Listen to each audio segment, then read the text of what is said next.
Mary sat on a bench in the park, reading a book. She was bored and wished something exciting would happen.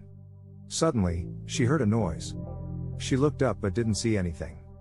She shrugged and went back to reading. A few minutes later, she heard the noise again. This time, she saw a figure moving in the bushes. She stood up and was about to call the police when the figure jumped out and grabbed her. She screamed as the figure pulled her into the bushes and disappeared. The next day, Mary's body was found in the park. She had been strangled. The police were baffled. There were no witnesses and no leads.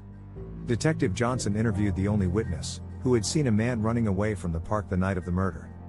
The witness described the man as tall and thin, with dark hair. He was wearing a black hoodie and jeans.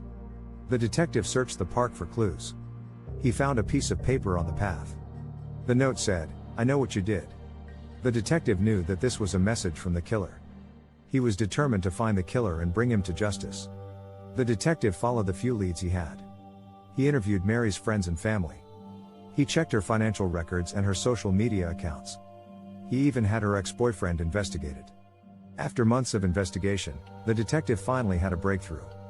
He found a witness who had seen the killer's car. The witness gave the detective the license plate number. The detective ran the license plate number and found out that the car belonged to a man named John Smith. The detective staked out Smith's house and eventually arrested him. Smith confessed to the murder. He was obsessed with her.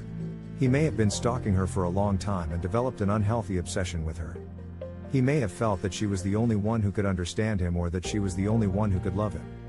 When she rejected him, he may have snapped and killed her in a fit of rage.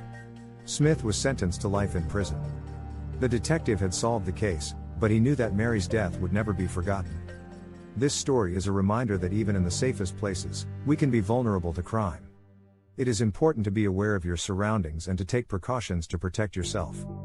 If you see something suspicious, report it to the authorities. Thanks for listening to my story. If you enjoyed it, please subscribe or follow. I'll be posting more stories soon.